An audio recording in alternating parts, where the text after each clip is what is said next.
You just can watch it through.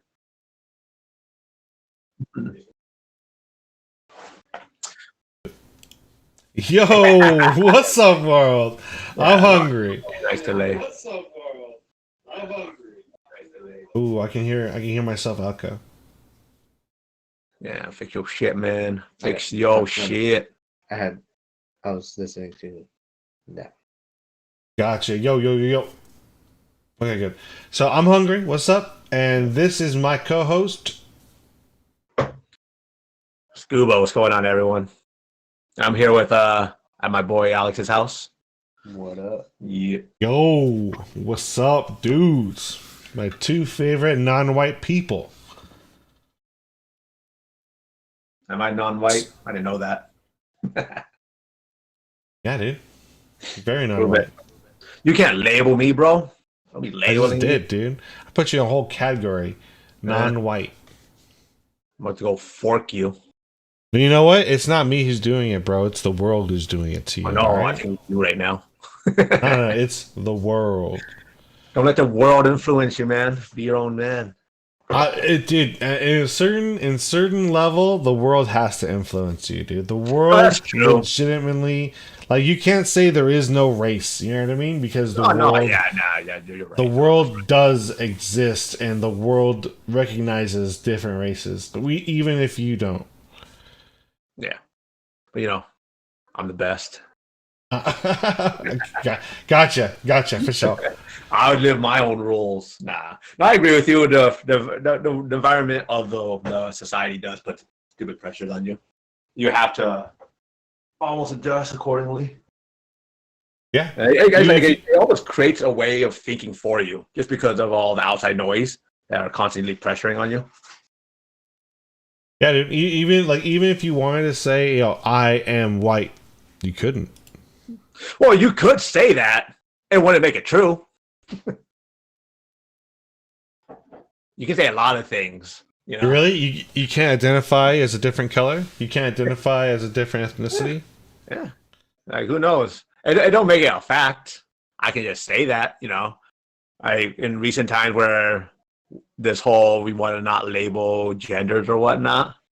Like you can identify as this, but now we're starting to realize that's pretty stupid, and we're just trying to not keep constantly going against the rules.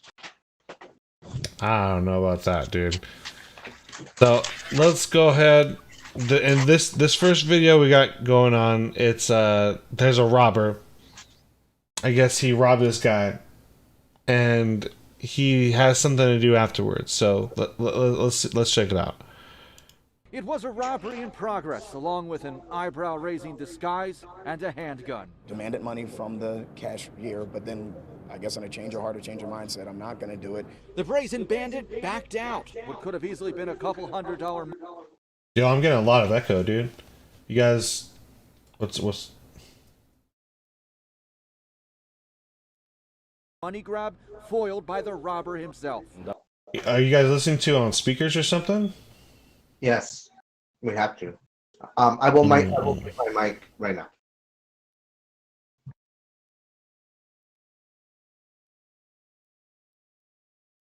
That was unbelievable.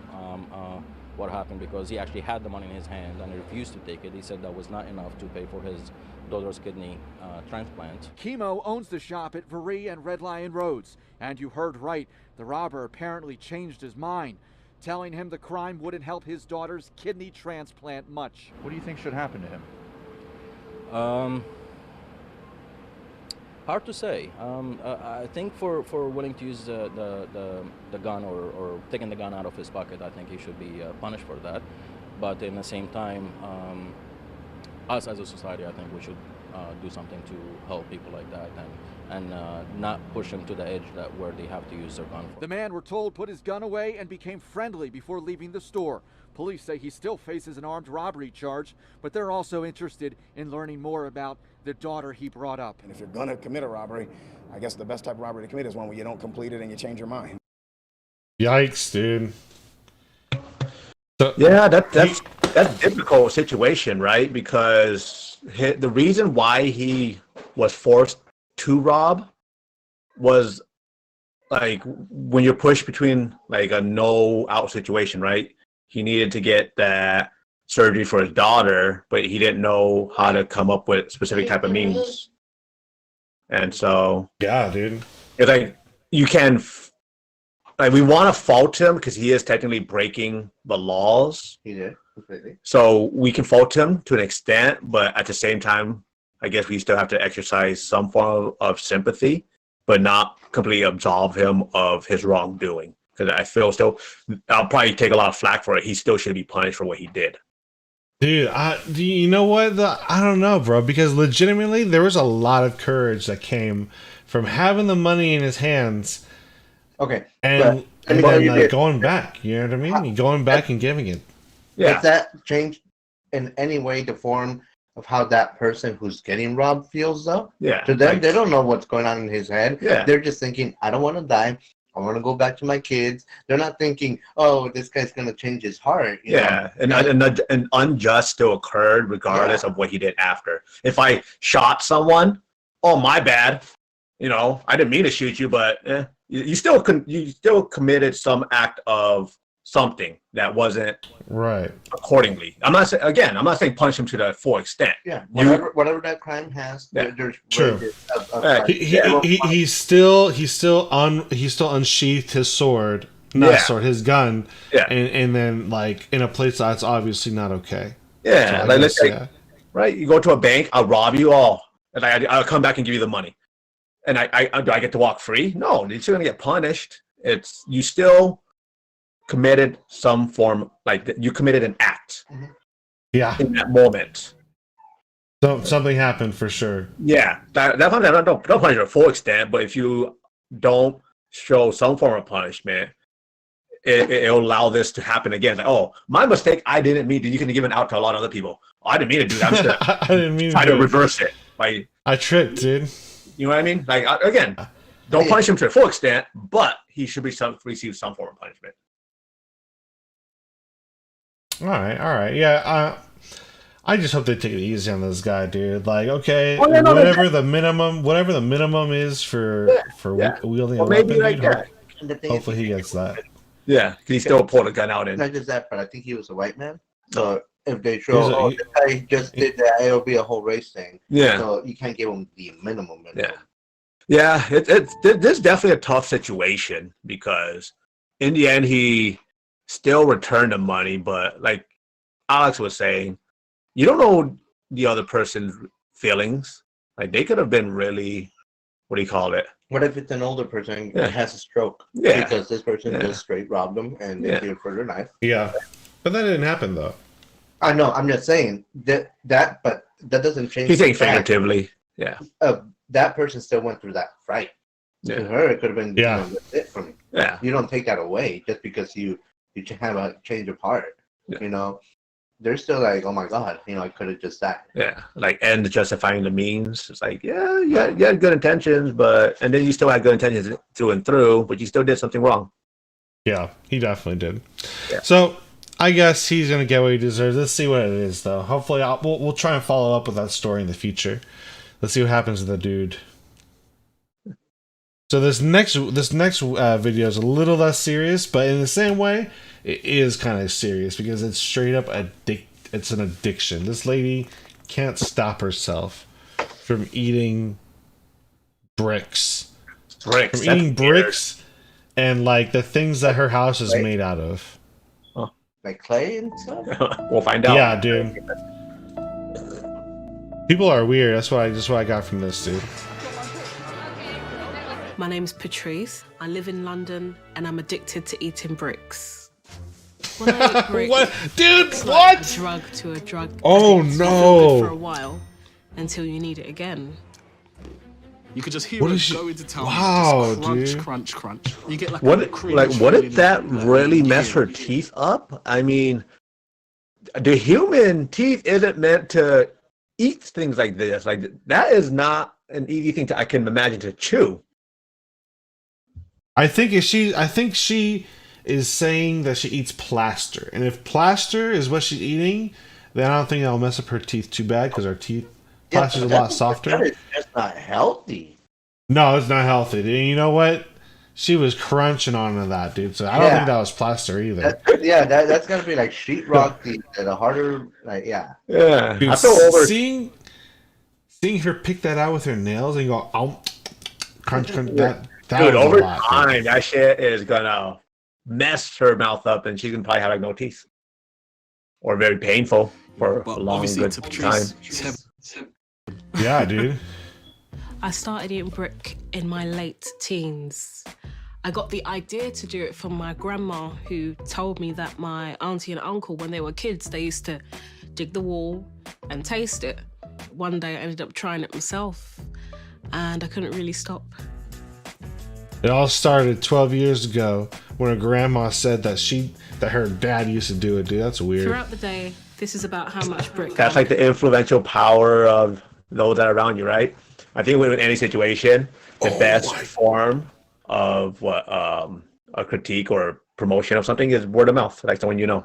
I have never said, I wonder what that wall tastes like. Like, what do you... But you imagine what it might have, Like, know. you go and lick it. Like right now, as I'm watching this, I'm not thinking, I wonder if that tastes good. No, it's just like, you're not supposed That's- to. Yeah, no. There's something mentally, like it's my strange addiction. A lot of these people have like OCD or something mentally off a little bit. The way the mind processes things. She said that's how much she eats a day, dude. A day. That half cup, dude. Well, it's like sand, right? It's not gonna kill you. It's just I don't know why you would do this. Again, something mental. Who knows? I can't imagine it tastes good. But, Right? you know. Maybe if she was pregnant, you know what I mean? She's like, I got these weird urges, like, you know what I mean? I'm like, okay, pregnant ladies be eating some weird stuff, but she's not pregnant. She's just eating some brick all day. Hey, what do we say, man? To each their own. If I guess. it makes you happy, you do you. Because it's not hurting me. I know a lot of people eat chalk. That's weird too. Of people that eat chalk. Like I don't. It has to do with something it tastes. Because not all food tastes good to everybody. Maybe this tastes like a freaking steak dinner to her. I don't know. Brick from my bedroom, my grandmother's bedroom, and the bathroom. That's just plaster. This is the poster I'd use to cover up the evidence. Oh, she's got a problem, I use dude. different tools, screwdrivers. She is literally eating through her house. Yes, dude. She's worse than she's doing more property damage than a mouse right now. Dude, if she was a renter and I'm the homeowner, I would be pissed. Like you are eating my house right now. You're slowly eating my house. She's making this giant hole in the bathroom. Blows my mind. Whatever I can to get the brick out the wall so I can eat it.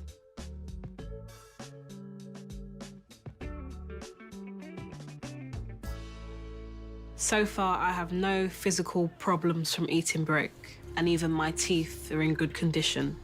I find it very disheartening. A doctor could. What? wait. Why is she?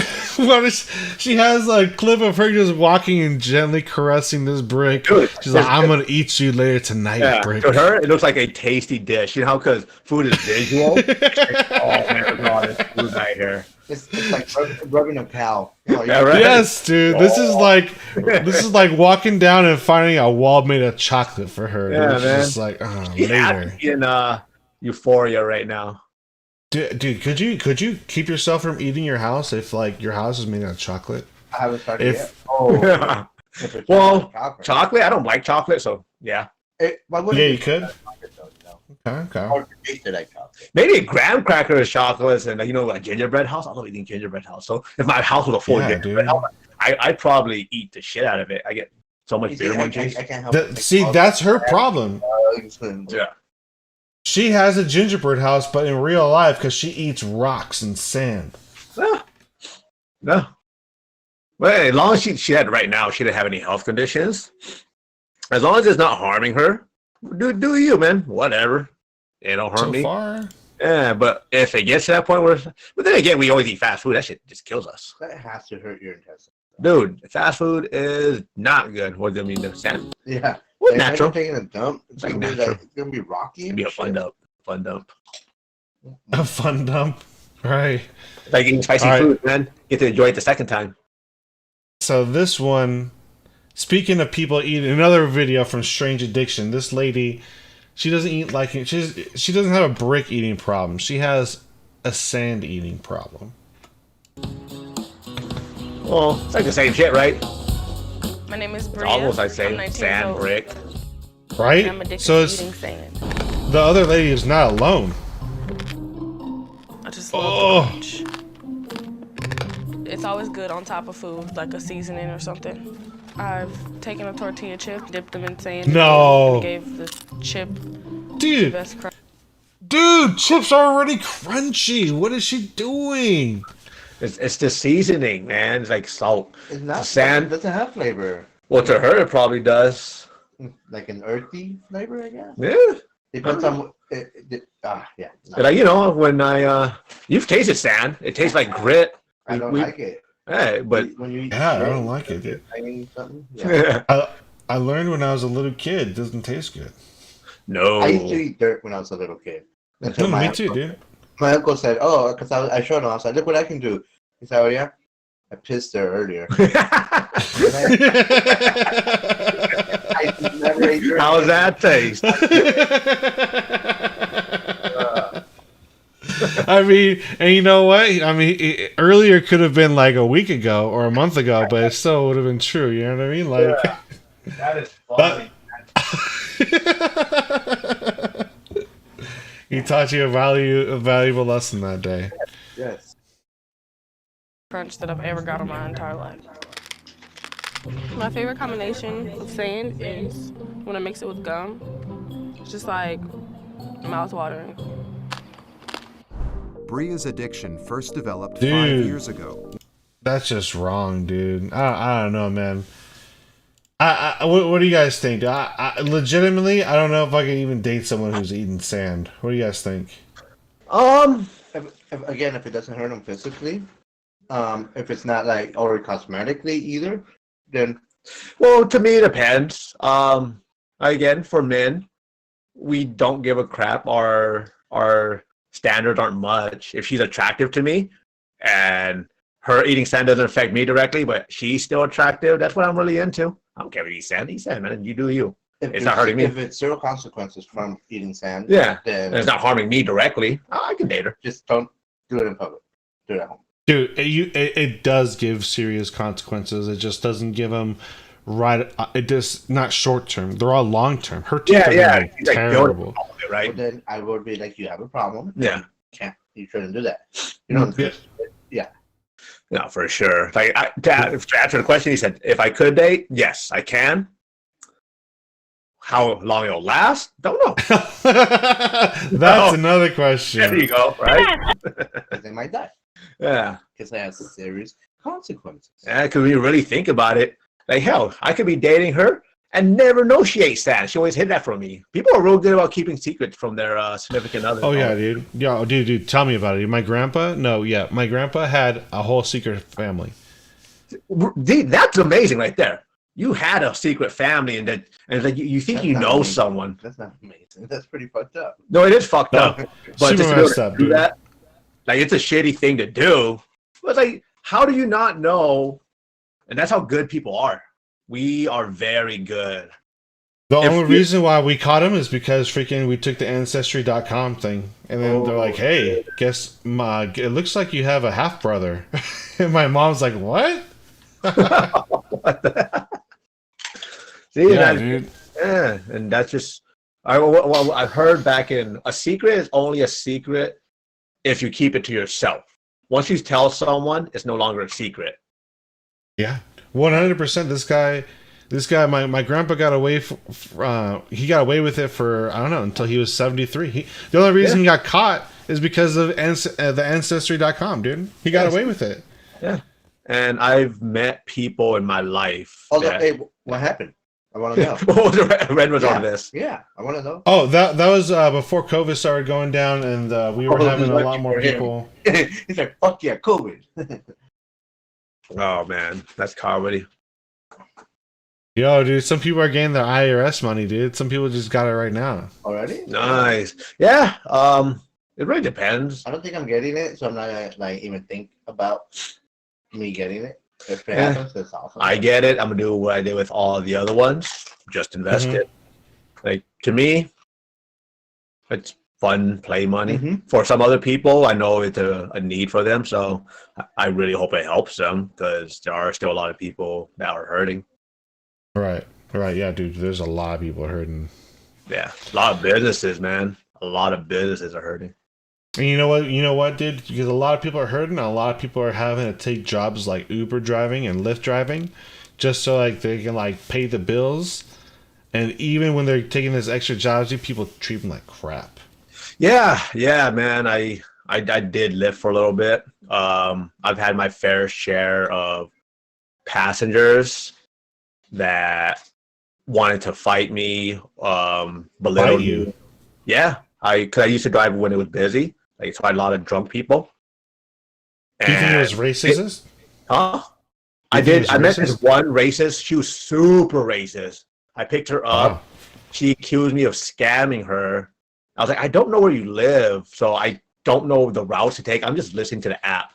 And she was like being very racist towards me and very, very racist towards Mexicans. Was she white? She was a white woman. She was just like, all the Mexicans are dirty. You're just stupid. I was like, whoa, right. She was saying that?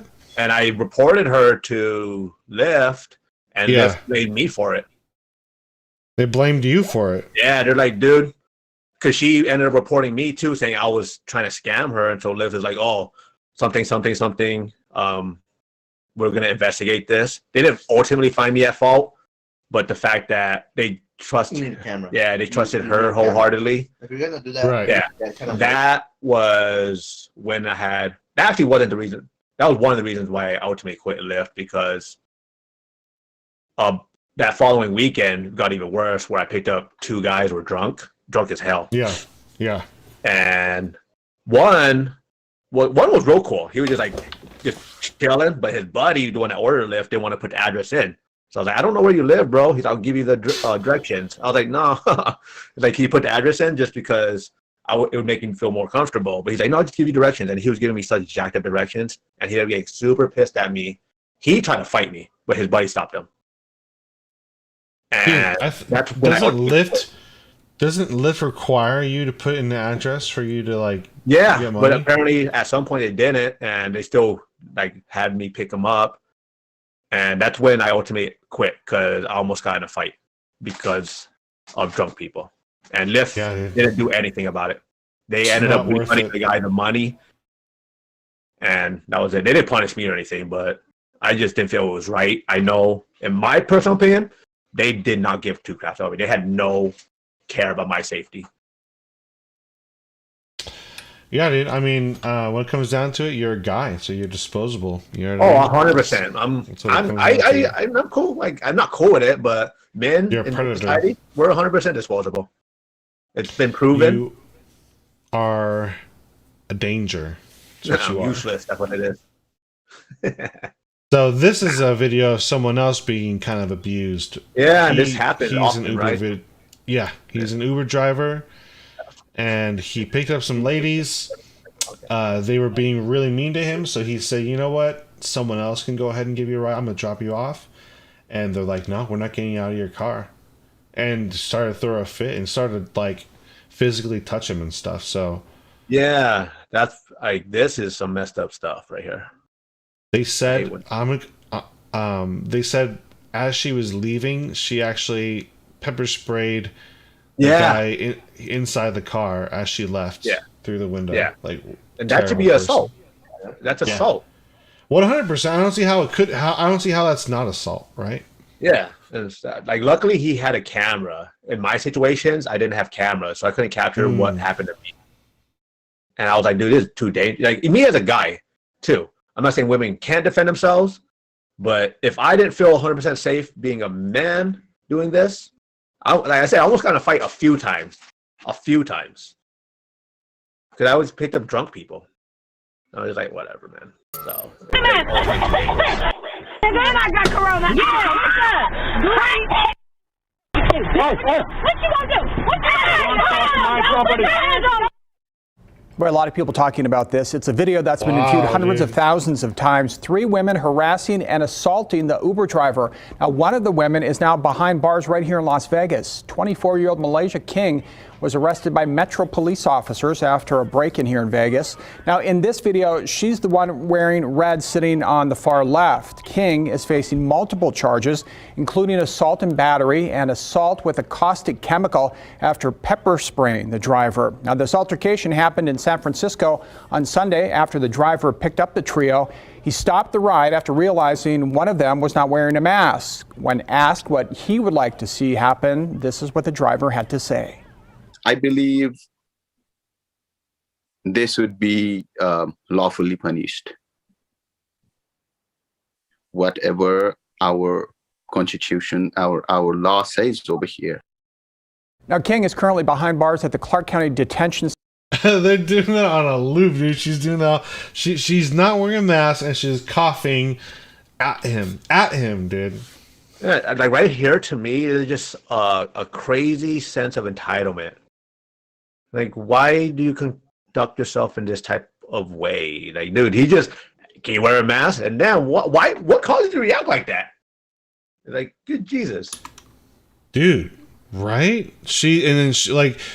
All 3 of them are being abusive, aggressive, and then they're like laughing at him. Yeah, dude, what is up with that, dude? Yeah, and this is what I'm speaking to you of. Like, this happens. Like, in my situations, no one ever became physical, but they were definitely a lot of mean people. Like, really, people just say stuff and they feel there's like 0 repercussions. A lot of people have to have a lot of patience in dealing with these type of people. This guy had an immense amount of patience. This is hard for me not want to react right now. Right, dude? Like, oh my gosh.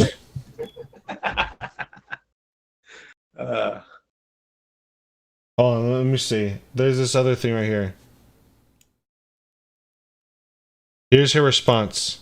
My boyfriend taught me. He taught me, don't let nobody play with you. Smack the fuck out them. That's what I was taught. So if y'all boyfriends told y'all to let this Uber let y'all get out the car and get robbed or whatever the fuck, whatever. Man, she is trying to freaking justify her actions now. Come on. First of all, you're the ones that were the aggressors constantly. 100%, dude. Yeah, so now she's like, oh, but and the way she's trying to frame it was like, if someone's being aggressive towards you, you react. But you were the aggressor. That literally logically makes no sense. It's like, there's actual camera footage of you being the aggressor. You don't let no one do this to you. First of all, you were doing things to him. That's why he was just reacting to your reaction, and you're reacting to that reaction. In his car, Yeah. Place of business. Yeah, whatever. 100%, dude. You're trying to justify her garbage attitude and self-entitlement. No, 100 entitlement, dude. 100. That's all it is. And he lucky as hell I ain't have nothing on me on mamas, because if he would have played with me, bruh, it would have been a whole different story. For real, you not about to kick me out on the freeway. Everybody I know, 75% of people I know would have smacked the shit out of him or done. Dude, see? Oh, crap, dude. I could never date I could never date a girl like this, dude. Blows my mind. No, the thing is, you wouldn't know, though. Yeah. This is the honeymoon phase. Yeah. They're literally... People, women, men, we have a really good ability to hide and wear a face, a mask for a long time. Like you're saying with your whole uncle. He hid a family for this long. No one knew. Yeah. And so it's the honeymoon phase. That's why you literally got to be and date with. That's what they say. You got to date with them a long time. I feel nowadays a lot of people rushing to marriage way too quickly. Mm-hmm. We want to commit to things without actually, and then we also should have like standards too for what you expect. Because if you just let it go, this is always going to be with you. Oh, yeah, I totally agree, dude. Well, you need standards because if you don't have them, then you know what the crap. Oh no! What you do? Yeah, you close out or.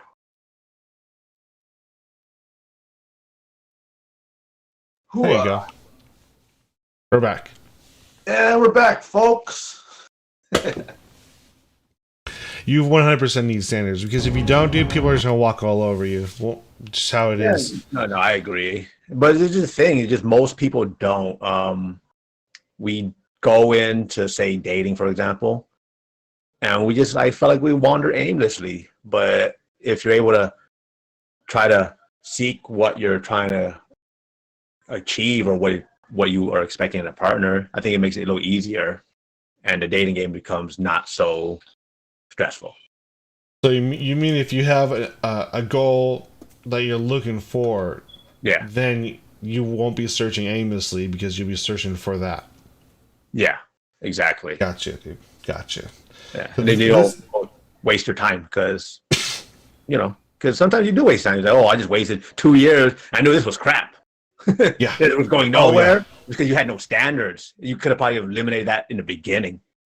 Right off the bat, you can be like, you know what? I just realized that you're a terrible person. Exactly right. I'm just not gonna spend time with you. It happens though. Like I was dating that girl after I dated Jackie. That was like really hot. Yeah, she was really hot, and I could tell she was a little maybe a little rude here and there. But then just a few months. That was one of the things, right? She was just rude.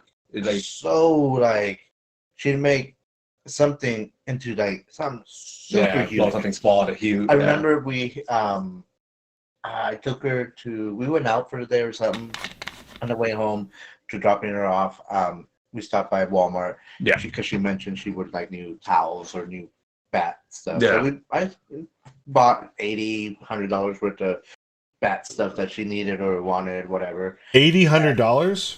$80 to $100. Okay. $800. Imagine spending $800 on towels, man. Oh, dude, wow, dude, you must have some of those towels over right now. Yeah. So,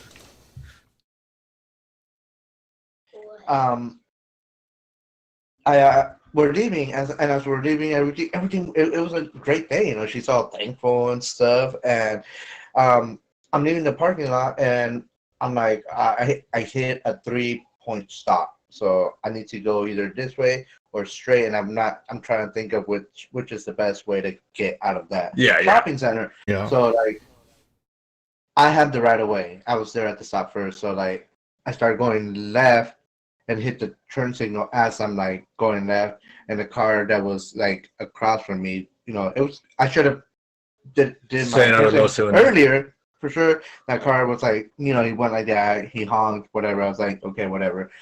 And she's like, "What the fuck are you doing?" I'm like, "What do you mean?" She's like, You just like ran across that car. I was like, no, I know I probably should have turned my turn signal on sooner. She's like, you didn't even turn it on. I was like, I did turn it on, but it was as I was turning. Yeah. And like she is going off. I'm like, hey, are you really trying to argue over a fucking turn signal? It's not about the turn signal. It's because you're a fucking liar. You're a fucking liar.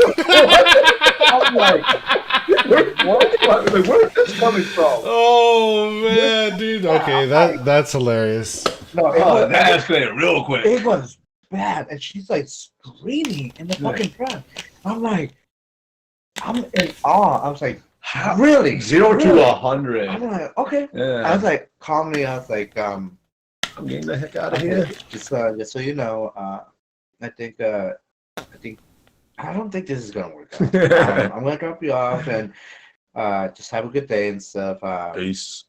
Take care. And, yeah. But Yeah. it's not gonna work out. Yeah, and you could have probably limited it like early on. You said right now, she said like Pat was rude, had a bad attitude. That's one of the things. If you have that with other people, it's gonna come full circle and be brought into your life at some point. Yeah. And so you don't know what you have. Yeah. Or honeymoon stage. We all have those lenses. Well, yikes, dude. That's terrifying. So this is a little more lighthearted. It's about a kid going to the store and having a great time.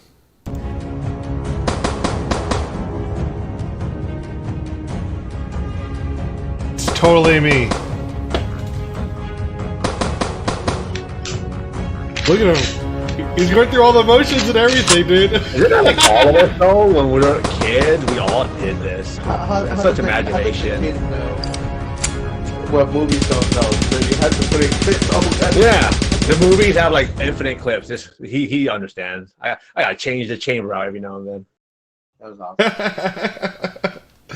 awesome. Man, I had to put that one on just because I love that little kid, dude. That chubby little kid playing imaginary shotgun, and that was me, dude, for sure.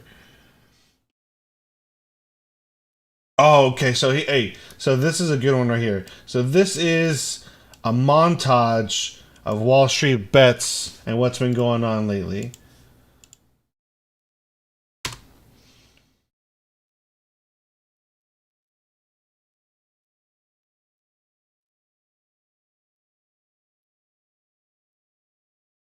It's the same group. Hold on. Okay, move this over here, share this tab instead. Usual suspects. I think there's a lot of mystery when you see a stock like this and people begin to think, are prices real? Yeah, mute your set. You know, our challenge, Jim, will be to deal with the news that we can actually understand. Feel like I'm at the top of my game. Dude, what? GameStop shows what happens when people strike out against power. I'm proud they use Reddit to do so. If we are interested in meaningful change, it will come from outside of existing stimulus systems. checks. Believe it or not, my firm was actually like Reddit. Yeah, invite them in. Welcome to the Lions Den. Oh, it's absolutely about sticking it to the man. That's 100% what it's about. That kind of. You know, I just realized, dude, I definitely can't play this video because that's copyright music. What do you mean? What music was it? I don't know, dude, but it's probably copyright music. So how can they play it but we can't? Because they're not trying to stream it, and then this is just on a Reddit video. That makes sense.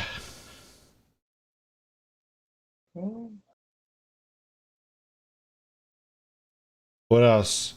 It's not as funny if you can't listen to it. But yeah. It's just talking about all the crap that's going on. We like the stock. Cool. Yeah, my bad, guys. I totally didn't think about the whole copyright for the music thing. Yeah, but in reality, speaking of stocks, man, this shit's been like a wild roller coaster again this year with the crazy ups and downs. Yeah. Going down, down, down. We're getting that nice stimmy, and bam, goes right back up.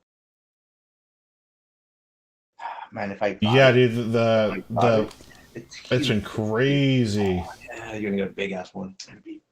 Tesla went all the way down and went all the way back up. What's up with that? Yeah, that's the stock market, right? Like right now, it makes no sense. Don't care. I'm trying to take advantage of it as much as possible and make as much money as I can. I'm poor as hell still, but whatever. Whatever. Whatever. Yep. So here's a. Bernie's jacket just looks comfy. Who? Hey guys. Bernie Sanders. Oh, I thought Bernie's like, oh, he's like just, oh, he always had that puffiness, the puffy jacket. Did I fail twice? I'm like, I cleaned it. I failed twice. You're Tim, man. You started it off as Tim. That fat fuck.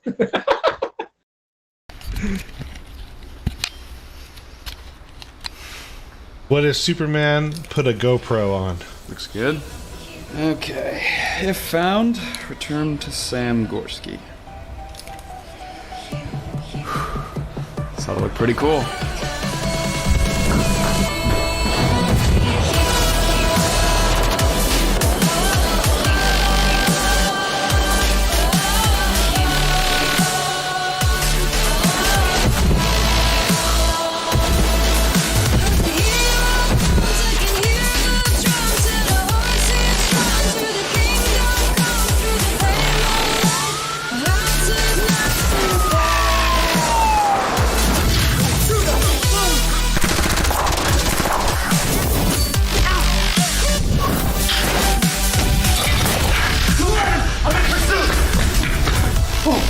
Superman! It's an honor!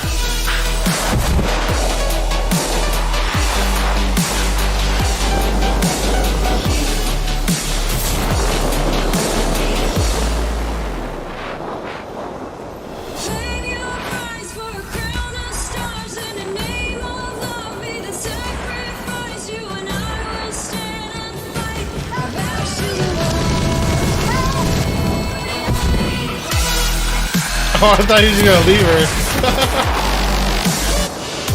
Are you hurt? Fine, thanks, Superman.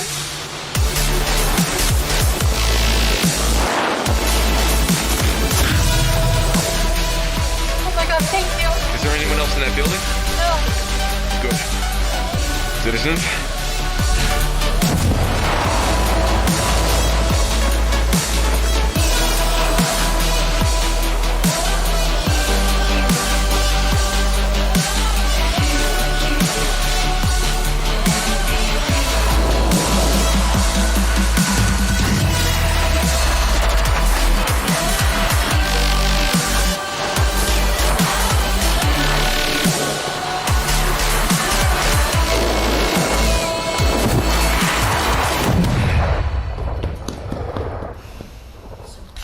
Think this belongs to you?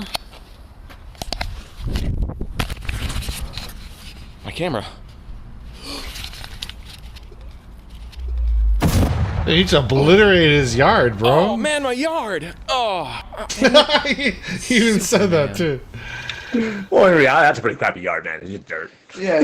What were we really destroying, Did man? you just shift your dirt? Yeah. Oh, you moved the dirt over. You moved the dirt over a little. He shifted the dirt around. Hey, man, that dirt's supposed to be where it's supposed to be. That was a cool little video, man. That was interesting little side effects going on.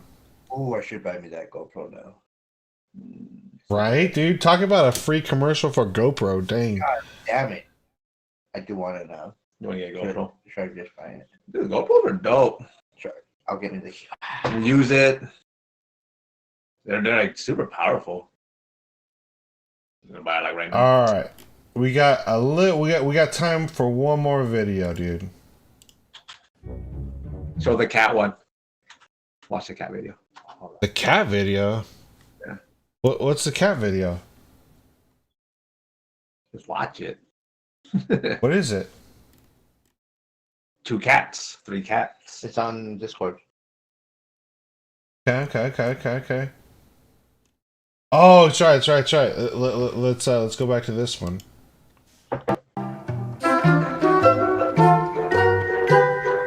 Cheating black cat.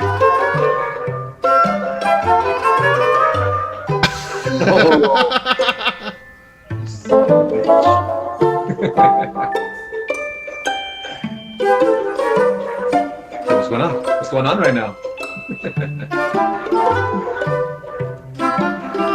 100%. He's like curious. Oh, snaps!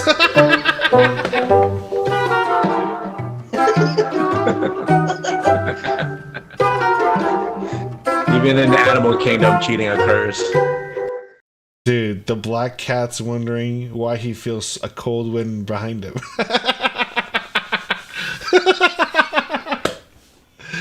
Oh, dude.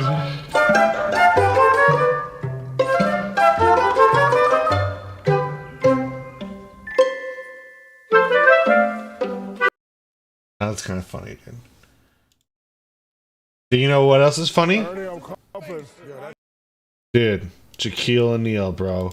How can you say Shaquille O'Neal is not funny? This guy is hilarious. I love this guy. The thing is, it's just how abnormally big some people are, right? Most of the shit and built in like the infrastructure of just the world is built based off of like just normal people. So I don't know how people like this just live. They just gotta be like annoyed by everything. Dude, when you're rich, it's probably kind of fun. Yeah, right? but yeah. His house is designed for him. Yeah. Those doors, But- regular, section, Yeah. Yeah, imagine having to like reach to a doorknob that's at the height of your chest. Like that's what life with this guy's like. It's like kind of being in like Disney World or Toon World. Yeah, everything is huge. That's what I was saying, dude. Like if you're in Toon World all the time, that's kind of fun. But you have to be rich for that. Yeah. But he is, so he's loving it. Living a good life. Oh, it's hot. Look at that, dude. That's a water bottle. Signature suit line coming out at Macy's and Macy's.com. It's a Shaquille O'Neal line. It's not a big and tall line. Fits you, fits me, fits everybody. No, it fits everybody. I'm making it for everybody. Let me try it on. Sure. Let me try it out.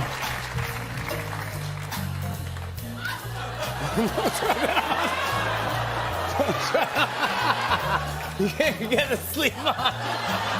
Dude, look at his arm, bro. Look at his arm as he's trying. Dude, wow. His arm alone is the size of his jacket. He is in good shape. Oh, dude. Dude, yeah, he is. Very good shape.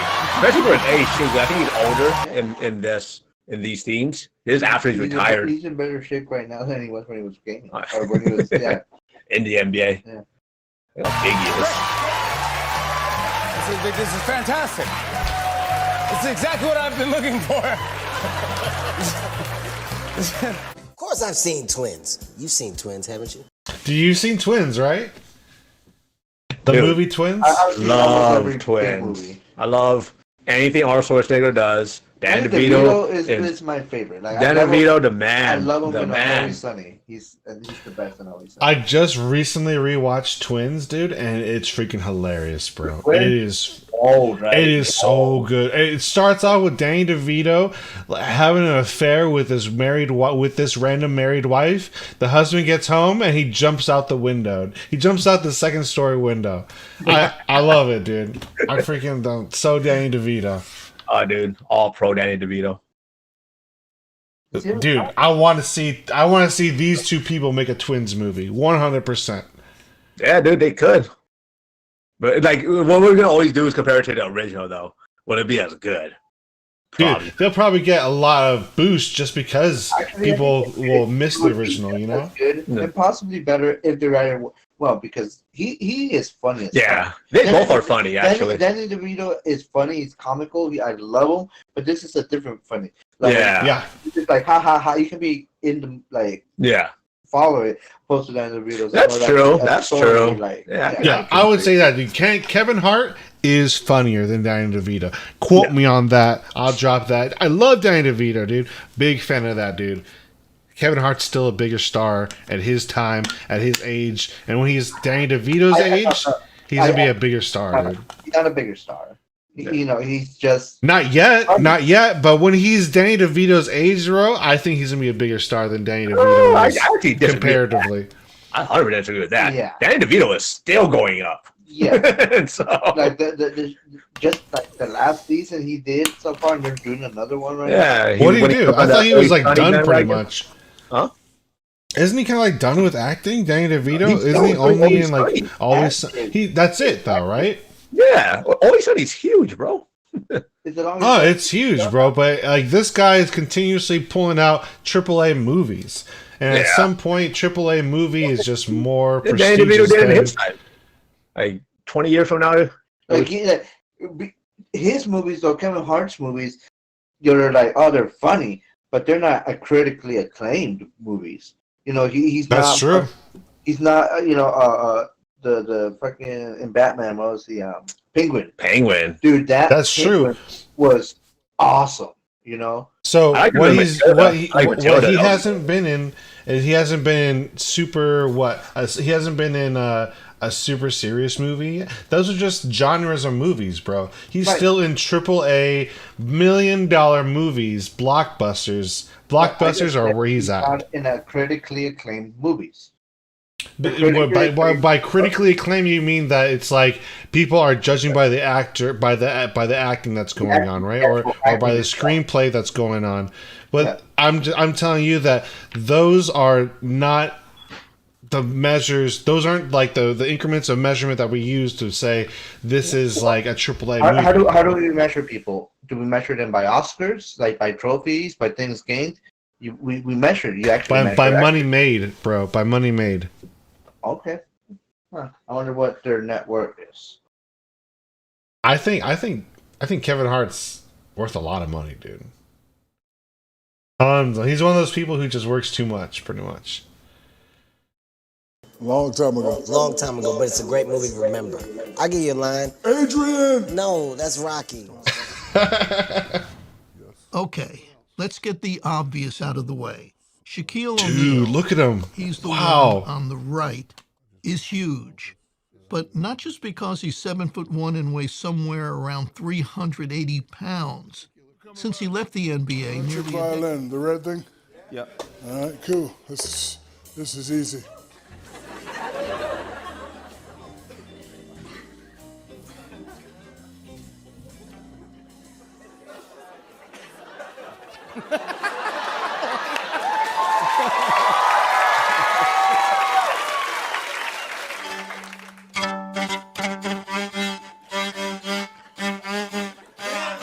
Little lemon.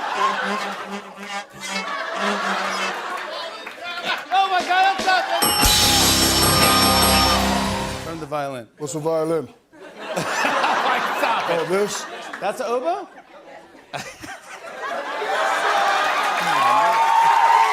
Watch me whip. Shaq, do it into the microphone. Yeah. Let's see if he can even do this, dude. Like blowing it? That guy's giant, bro. Okay.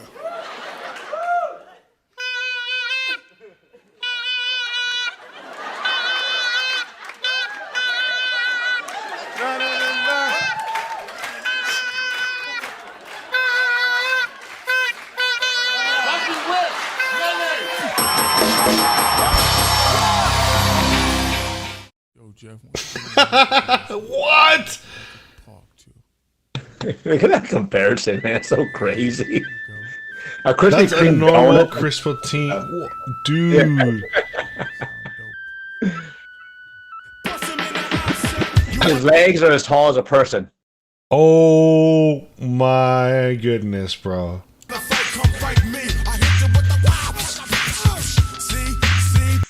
That's him holding a ball. No wonder he can't make free throws, dude. I wouldn't be able to make a free throw if the basketball was that small to me. Yeah, they said it's like if you want to have a comparison, try to shoot a tennis ball, like free throwing. That's like how Shaq feels. No, nah, that's not a tennis ball for that full. Be bigger. Look at that. Like, they made like the smaller soccer balls. Well, they do that for kids. That's what it would kind of be like, and I have done those. Are you good at it, Alex? What's up? Are you good at it? Shooting with those little ones? I'm decent. Like, you know, I can get a bunch in with the arcades. Gotcha. A master of And then, I mean, anything you do like for work, if this is what you do for work, you trust me, I would get a lot better. If I was there every day doing that and getting paid for it. That is true. I'd be awesome. If you are getting paid for that, you should be doing. Yes. Getting better at what you're doing.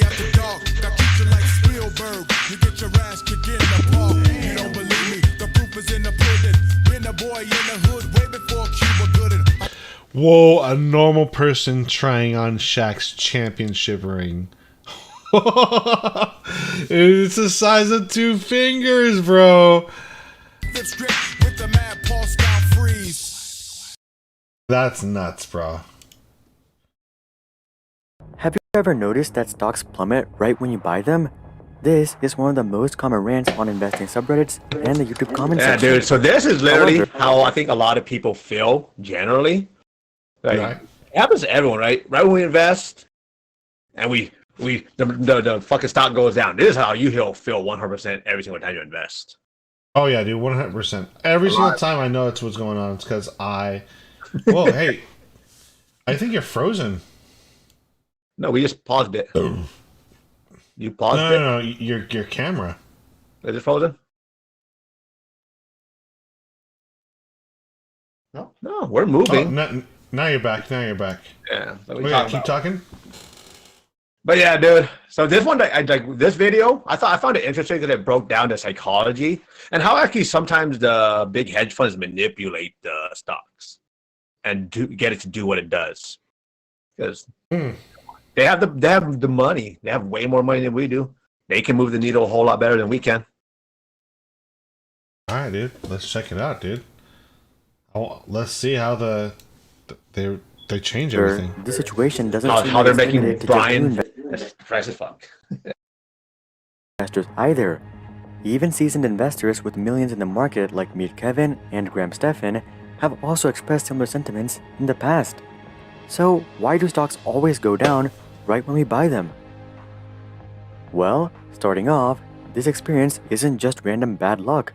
There's actually several legitimate explanations for this phenomenon, beginning with the market cycle. All free markets in the world experience spurts of positivity and excitement and segments of negativity and despair. And the truth is, me and you as retail investors likely get in during the worst time possible.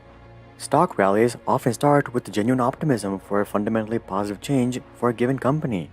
For instance, Tesla might have had their first profitable year, or Apple might have announced that they're increasing iPhone production. These are both genuinely good signs for the company long term and get many investors excited. However, if you're getting in after such news comes out, you're likely already late. Here's the thing, hedge funds and savvy investors have likely been front-running such news for weeks, if not months. In many cases, they have access to insider information. But even without insider information, it's not too terribly difficult to be one step ahead of retail investors. This isn't to say that retail investors are stupid per se, but we have to keep in mind that big money guys have often been investing and trading for decades, and they do it as a full-time job. So it's not surprising that they would at least be a bit ahead of retail investors. Anyways, this is the optimism stage of the market cycle, and it is the most profitable stage. After this, we head into the enthusiasm stage. This is the time that more experienced retail traders, as well as lacking big money, gets into the stock. These guys don't always know why the stock is actually going up, but they see large amounts of volume buying and figure that bigger hedge funds and market makers know something that they don't. At this point, the expected news hasn't even come out yet, but smart money is already fully in and will likely not be adding to their position. And this is when we finally see the news actually come out. CNBC and Bloomberg will report that Amazon had a blowout quarter, or that Tesla is launching full self-driving. Traders who are glued to the news will quickly jump onto the opportunity, often leading to a sudden jump in stock price. Momentum traders with alerts for sudden stock movements will also get alerted and jump on the train, causing the stock price to move up even further. Unfortunately, this is the point that the average retail investor will hear about the positive news. But by this time, we have already completed the optimism stage, the enthusiasm stage, and the exuberance stage. Now, all that's left is the euphoria stage. Generally, this stage doesn't last too long as most cycles don't attract too many retail investors. Once in a while though, we'll see a piece of news travel quite far through social media. YouTubers and TikTokers might jump onto Apple making an electric vehicle, or Microsoft completing an acquisition. Elon might even tweet about it. It's definitely possible to make money during this stage, depending on how many retail investors jump on board. But there's really no logic behind the stock price anymore. It's really just a game of hot potato between retail investors. As long as people are able to flip shares for a higher price to other retail investors, the cycle will continue. At one point though, either the retail investors will get exhausted from bidding up the stock, or the market makers will decide that it's time to rein in the party. Considering that institutional investors account for 70% of stock trading volume, it's not hard for hedge funds and market movers to ground a stock after a massive run-up. Moreover, a lot of euphoric run-ups are fueled by low volume trading. So, when a big red candle pops up in the chart, it's clear that something is about to change. And this leads us into the anxiety phase. Smart money has already started selling, but retail investors... Okay, so what... Help me digest this, Skooba. Yeah. So we're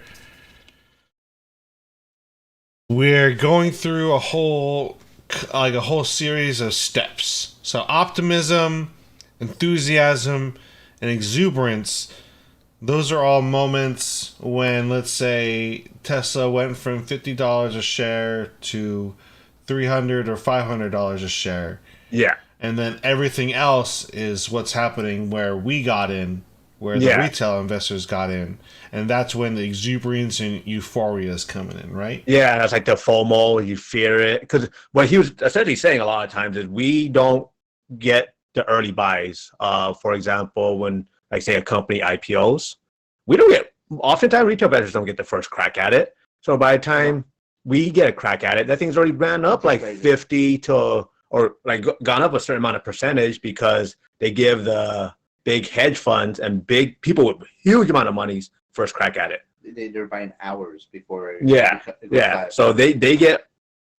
So that's why it's like a sort of unfair game towards everyday retail investor. Not to say you can't make money, because by all means you can still make money on it. But this is like sometimes we just get caught up in a shitty cycle, and then everything else is just reaction. That's why most people lose money, in the stock market. And if you really want to like nail it, is you have to follow that stock constantly. And don't if you're hearing about it, then it might be too late. No, it's always too late. Majority of the time. Sometimes you'll be able to get on it in the beginning, but if you find it's a good company, and let's say it goes through the cycle, because it's just all it does is repeats itself, and so just buy, then buy, then buy, and then you'll average lower. And then you'll always win in the end, because that's how you make money. That's why they call it long-term investing. Long-term investors. Wise words, dude. Not a financial advisor, but still, good words. Smart money has already started selling, but retail investors who think it's just a dip will end up buying the dip and momentarily prop up the stock price. Despite their efforts though, institutional selling will start to pick up speed as hedge funds look to lock in their profits before buyers dry up.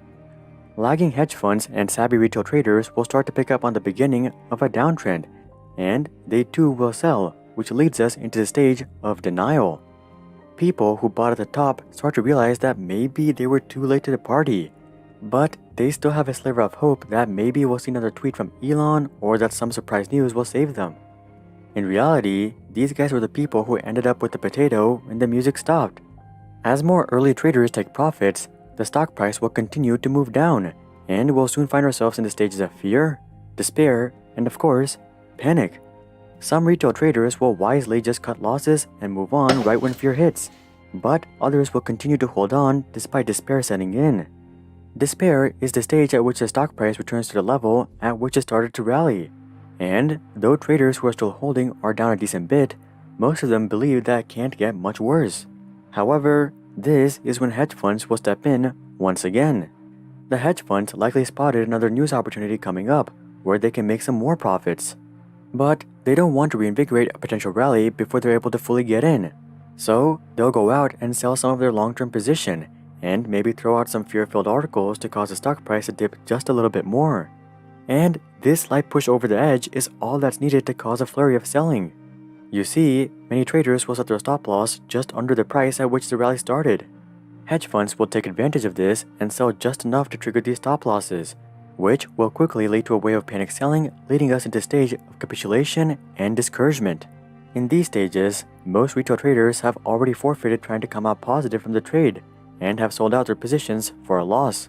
But just as this may start to set in, hedge funds will buy back the positions they sold to create the panic selling in the first place. And as they start to front run the next news cycle, we'll start to see hope, relief, and optimism re-enter the stock market, causing the cycle to start all over again. As you can see, institutional investors aren't using any voodoo magic or anything like that. They're just buying low and selling high just like everyone else. However, the key difference is that their entry and exit point cycle is exactly the inverse of retail investors, which often results in retail investors buying right at the top and selling right at the bottom. This brings up another question though. How is their entry and exit points always the profitable ones? Well, aside from being professionals, they have another key piece of technology under their sleeve, which is algorithmic trading. Algorithmic trading is exactly what it sounds like. This is when hedge funds or individuals trade based on recommendations from an algorithm. These algorithms aren't based on news or financial reports or anything fundamental about the underlying company. Rather, these algorithms are based on volume, stock price, and most importantly, human psychology. Long-term stock investing is all about the fundamentals of a company and an industry as a whole. But short-term stock trading really has nothing to do with the underlying company. Sure, good fundamental news may act as a short-term catalyst. However, the key to long-term profitability as a stock trader is understanding human psychology. How much does a stock have to go up before people start to FOMO in? Once people start to FOMO in, how long will euphoria and hype last? Similarly, how fast does a given stock have to drop before people start to panic sell? And how long will panic selling last? Speaking of human psychology, something else to keep in mind is that you're much more likely to remember the time you were down on a trade as opposed to the time you were up on a trade, because our brains are wired to remember pain so that we don't repeat the same mistakes. As we just discussed, when we're looking at stock's movement over the short term, it's really just a coin flip as to whether it's going up or down. Thus, you were likely down right after you bought roughly 50% of the time. Even if the stock recovers and you make a ton of money down the road, you're likely to always remember how you were down right after you bought it. And this simply fuels the notion that stocks go down right when you buy them. In reality though, you actually made a great call, and it's simply impossible to perfectly time the market. Anyways, over the years, big money and their algorithms have mastered how humans behave under various circumstances. Thus, they're able to pretty consistently make money while 80% of day traders lose money. Even if you're not a day trader and simply trying to build out a long-term position, you'll often find yourself in the same boat. You buy into what you think is a solid dip buying opportunity, but the stock just continues to go downwards because hedge funds and their algorithms are once again one step ahead. The difference here is that long-term investors will simply continue to average down and have no problem holding the company until it recovers because they have a strong conviction in the business. With traders on the other hand, most of them aren't disciplined and don't have a game plan, which often ends in them panic selling and blaming the stock market. You might think that what big money does is unfair, and it is true that many of their practices are predatory and really are unfair. But at the end of the day, the stock market is simply a game to transfer money from someone else's account to your account. And when you enter the arena, you have to keep in mind that there are so many pro players who have been at it for decades. So, why do stocks always go down right when you buy them? Well, you either bought in and the hedge funds, market makers, and their algorithms got the better of you either momentarily or permanently. Or you FOMO'd in and didn't have a plan. Have you guys ever bought stocks? And if so, have you guys ever experienced a phenomenon of stocks dipping right after you buy them? Comment that down below. Also, drop a like if you guys thought this video provided a thorough analysis. That was a pretty good video, dude. Yeah, it explains how it functions, and this actually happened to you, Brian, like very recently in buying one stock. Yeah, no, when he said that, like, there's a 50% chance for it to either go up or down, and so there's a 50% chance that when you buy it, the next day it's going to go down just because it has to. Like, that's a really good point. Yeah, it's a 50-50 thing. That's reality. That's why most retail investors or average person really should just be like a long-term type of investing, because this is just too complicated unless you have understand how to analyze the data that way, it's hard to win. Yeah, hard to win, dude. At what price would you sell your Tesla stock? When I'm dead. I'll never sell a Tesla. Really? Yeah, diamond. Because right now, if you would have sold it at like 900, then you would have had a lot of money. Grand, no. That one. That's the kind of hands they would have. What'd you say, Brian? I'm sorry, I didn't get you. If you would have sold it at like 900, you would have got a lot of money. Yeah, and that's why like Tesla stock is really huge in regards to options because of the volatility. And in options, you want really crazy volatility just so you have that swings. So yeah, it makes sense. Day traders like to trade Tesla too because of the crazy volatility. Buy high, sell low. Like literally, if we would have sold our Tesla at 900 and then bought it back when it dipped, it was like close to 500, almost 550. Mm-hmm. We could have turned a huge profit because now it's back up over 700 again, or close to 700. 692. Yeah, 692. So yeah, maybe I don't know. That's why you think it's still worth buying. To me it is. Like you should like for some of your stocks, you should take profits. Yeah. How much do you believe in Tesla? Huh? How much do you believe in Tesla? I think, yeah. I think they just bumped up the price on some of their vehicles too. They're lowering the price of some, but they're also increasing the price of some other Teslas. I think like 650 to 700 is where what it's worth right now. So yeah, I think I see it plateauing at this for a while until some kind of big news comes out. Well, to me, what's going to happen specifically, or just my opinion, again, it's really going to be really dependent upon what happened with them and China, and if they're going to expand into Europe. Like they're in U.S. mainly, which is the third biggest EV market, and you want to capture the biggest, which is China number 1, Europe number 2. I don't know I think Tesla is selling vehicles in Europe, but I'm not sure. We have to see. They just opened up a factory in China. We'll have to see how their vehicle sales there go. So that's just me, but it's all inflated. We have a lot of high price target. I think the new price target for like JP Morgan like 900. Yikes, dude. So there you go. Price target $900. That's my sell price. 900? Yeah. Sell, buy back in. Okay. If not, you're screwed. So we got one more video for tonight, dude. One more video, and this one's about a professional model agent. And he's measuring and deciding who's attractive and who's not. Nice. So let's go ahead and get into it. That'd be me. You've got some good features, your facial hair, your big broad shoulders. Listen, is he going to be doing high fashion? No. Is he going to be in a ad when you walk into Home Depot and he's the guy who's loading up the big truck? Absolutely.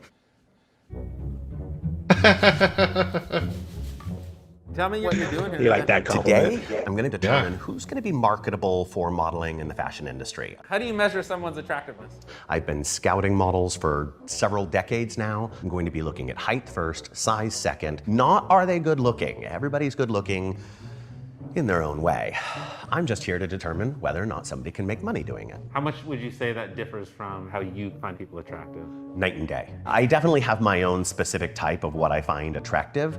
That doesn't necessarily mean that that's going to work within the fashion and beauty industry. All right, go ahead and bring the first person in. Get over there. Okay, so I kind of like that. Like right off the bat, he's like, okay, I have a personal idea of what's good looking and attractive, and then I have an idea of what the market wants. I think that's pretty good. That is true. I think a lot with modeling, right, or with your marketing, you want a model that captures your consumer base. You're right. Yeah, because if I relate to this model, it's like, oh, that's for me then. So you create that connection there. Exactly, dude. Exactly. If you want a model for a Chuck E. Cheese commercial, you're not gonna have like super Playboy bunny models like in the background. You're gonna have. I would like that. I mean, but we're not the demographic. You know what I mean? No, It's of course. I totally get it, dude. No, I feel you. You're definitely right. And hit your mark. Give us a spin. Nobody comes out wearing that outfit and isn't trying to show off and make sure that everybody sees her. How long did it take you to do that hair? 5 minutes. And the makeup? 20. Have you ever had any plastic surgery done? Yes. I'm no stranger to Botox either, so great. We love Botox. Would I find you attractive? Yes. Well put together, polished, clean, slick, looks like she's in charge. Probably a good solid 8. Yeah, I think you're beautiful. Thank you. Especially when you smile. I might change that lipstick color to a little bit more of a natural, but other than that, she's golden. Howdy. Tell me all about you. Oh, dude. That was it, huh? What do you think? I agreed with everything he said. He wasn't like rude or anything about it. One second. Hold on. Hungry.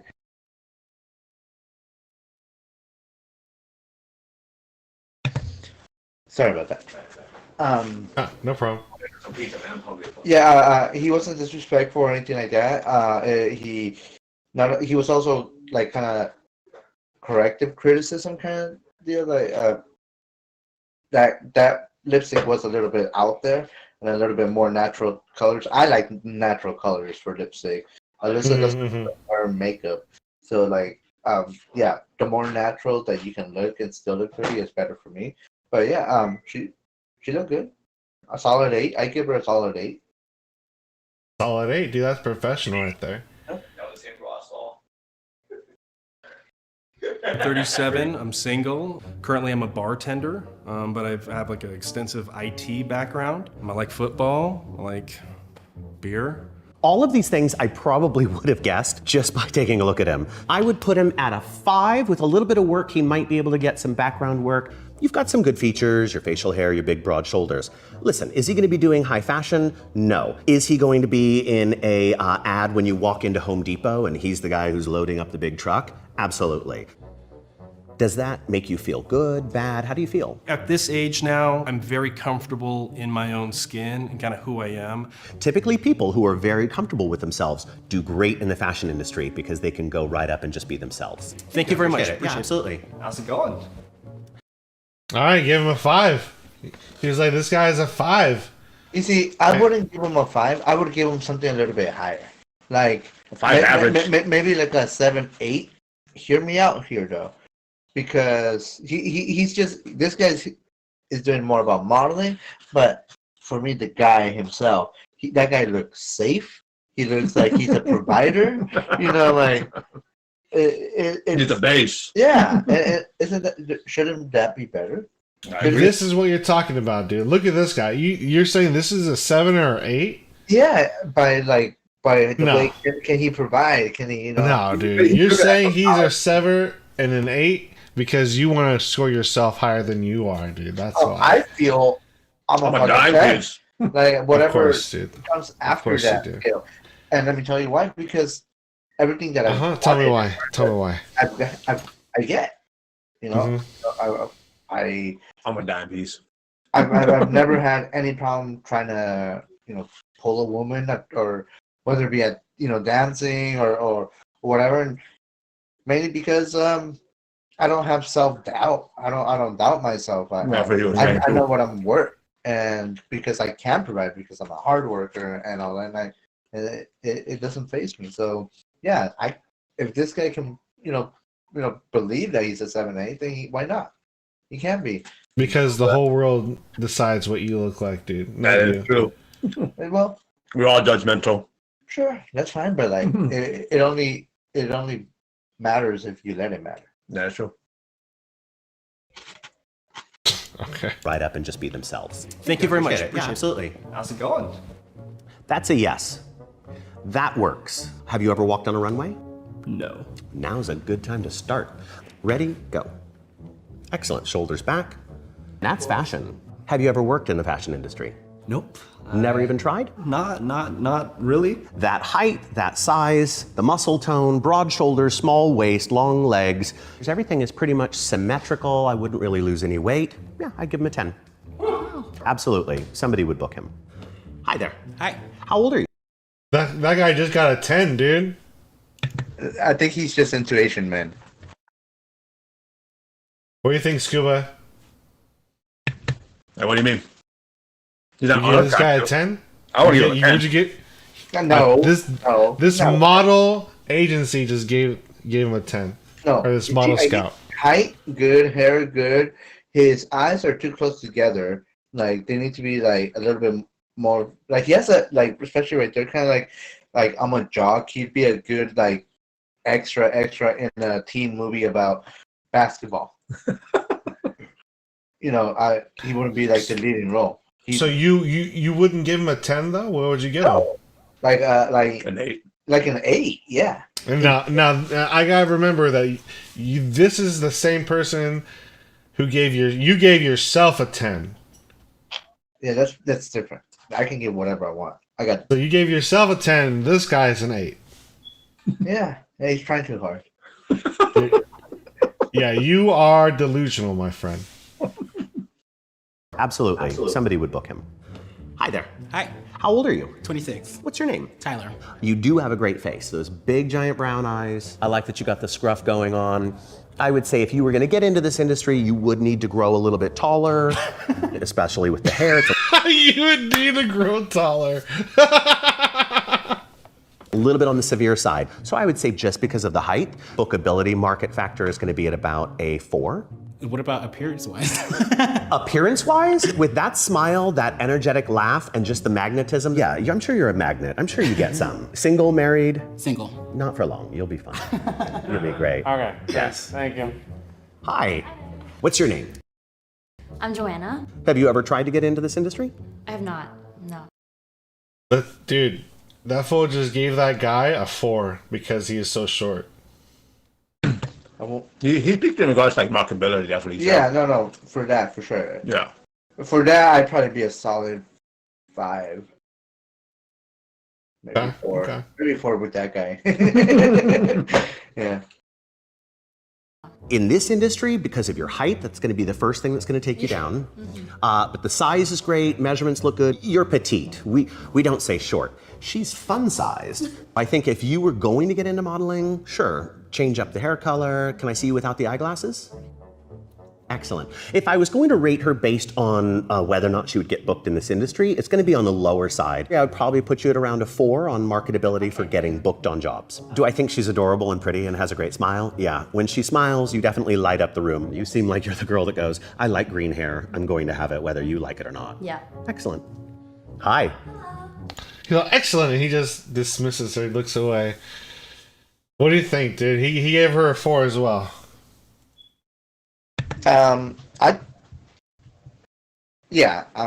She wasn't the cutest thing in the world.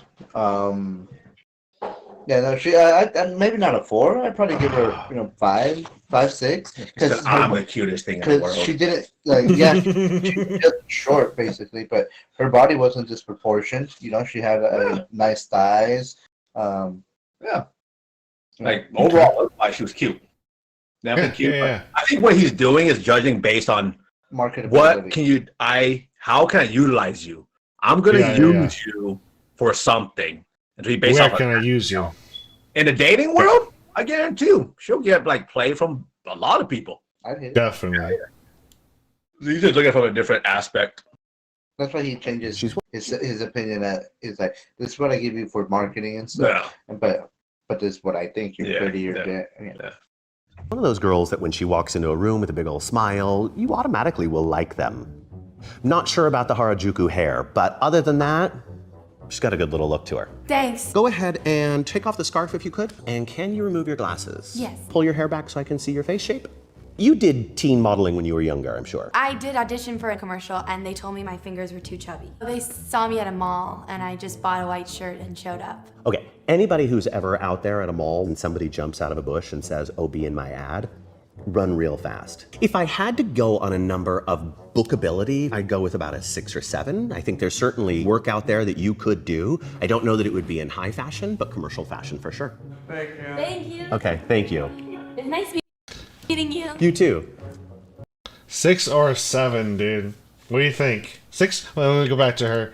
And like I was just discussing this. I see why he gave that Asian dude a 10. Because he had that slim, like there was elegant, the measurements they were looking for. Yeah, so it's not just certain things. Yeah. It's like you can put him in a Calvin Klein. Yeah, you know. because he was like his body was good. He's tall. He has somewhat symmetry to the face.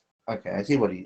Yeah, okay, I get this now. Yeah, she is pretty. She's cute. She's cute. I don't like. She look weird. But I don't like her fashion though. Yeah. Her fashion. No, is yeah, not- her fashion changes Dude. the way she looks completely. Yeah, like right there, she's really everything. Because like an attractive thing is like fitting clothing.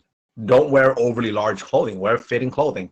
Even if like you're not in shape, it still makes you look attractive. That's probably what it is. She's probably not had to have the best shape and she's not comfortable. Yeah, That's why yeah. she's not- Yeah, I can relate. She's got big ears too. Love it. Yeah, I like big. Love it. I wish we had an elf girl. Okay, thank you. I want to live. You too. Hi. Hi there. If he came into the agency on a scouting day, chances are I would select him. This is a guy that you would see in a Calvin Klein fashion show, walking down the runway and nothing more than just a Speedo. Let's take a look and see how your walk is, and then we can determine whether or not maybe runway might be a good thing for you. Can you smile?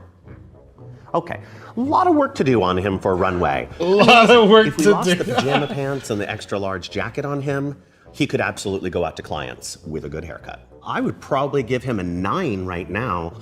You easily could work in this industry with the right photographer, the right styling, the right hair and makeup. Yeah, absolutely. Thank Yeah, you. You got it. Nice meeting you. You too. I'm gonna scout him later. I'm signing him on. You're gonna be an easy. Dude, give that fool a 9. Dude, for some of the people that are on here, it's some good confidence booster right now. Like if a guy came and told me that, or someone, in reality, I think everyone likes getting a compliment, right? We like hearing good things about ourselves. So you guys Tell me this. Job doing that. Do you think that you would get slapped if you told a girl that, if you like rated a girl at like a bar, or do you think you'd have to like pull it off and say she's a 9?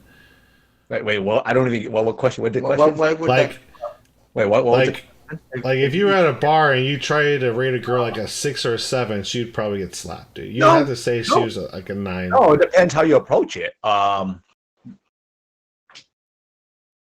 Like if it's like you really have to base it on the mood, right? If you guys are vibing, you can rate a chick. But if you straight up, oh, you're a 2, and you didn't even say a damn word to her, you just came on and rated. But if you're vibing, like I see you like looking here trying to look all cute, and somehow it was able to be brought up within that conversation, but you still a 6. Like, how you approach it, right? Yeah, you'd have to start off by, you'd have to let them know that like Beyonce is a 10, so you are a 6. Yeah. So how you frame it, right? So I'm sure you can. Again, like how you do it, because you can get slapped by all means. If I say, "Oh man, you a 1," if I rate you scale 1 to 10, you're a 1. But I never said something. I probably deserve that. But if you can set it up in like a playful type, like a flirty type of vibe, people will be a lot more inclined to accept it. People like being challenged, man. That's the cat and mouse game of dating. Okay. All right. Have you been slapped before? Did you try to rate somebody and you end up getting slapped? No, I was just thinking about like the way he's going about it. Like everyone's all really charmed, but even the 6th or 7th girl, like, I was just wondering, like, man, could I pull it off? Maybe, maybe in the context like you're saying. But look how he does it. He always frames it like he'll compliment them, right? If I compliment you, it's like I give you good news. It's a good news, bad news. I give you something good, but I'm gonna be real. And so if you can do that, people are like, I'm not hating on you. I was like, hey, I feel good. He said this good thing. Like the other guy, oh, I could do this. I could do this. They were like, most attractive motherfucker, but he told him good things about him, which made him feel good. Because you're already adorable. High cheekbones, nice, good skin. Smile for me. Yeah, great teeth. You're definitely curvy in the hips measurement. Okay, can you go ahead and spin around for me? Some people have those curves and they're not quite sure what to do with them. Okay. If I was going to get you into modeling, I would say let's take out the piercing, go for the big curls, keep everything great on the face. I don't mind the scar. Everything can be taken care of through Photoshop. But if you want a number of what's marketable, I'd easily just say 5. It's not too high, it's not too low. You would definitely be able to work in the petite market in a certain city. But no piercing. Any final thoughts? Anything you'd like to say? Modeling is always evolving. Modeling is always changing. It's been in this evolving process for about the last 20 to 30 years, and it's finally getting to where it's actually accepting of everybody. All heights, all sizes, all measurements, all looks, all ages as well. Why is that? All right, so that was a pretty good video, dude. He gave her a 6. He gave her a 5. She's pretty cute. Yeah, I liked it. He's good at what he does. In the end, it's still a subjective thing. But what he says, he understands what the market's looking for. Yeah. So he takes that and bases what he can get out of these people. But it's subjective. Like, to all of us, we had a different opinion about every single one of them. Attractiveness. So to each their own, I guess. Whatever. Yeah. All right. Well, that's. I think that's all of our videos for today. Yeah. Noise. You did it, guys. Little fun. It was good. Yeah. Right to the point. And I don't like this purple monster dude. I'm gonna poke him in the eye when I see him. Hey, are you gonna get some games in or what? Huh?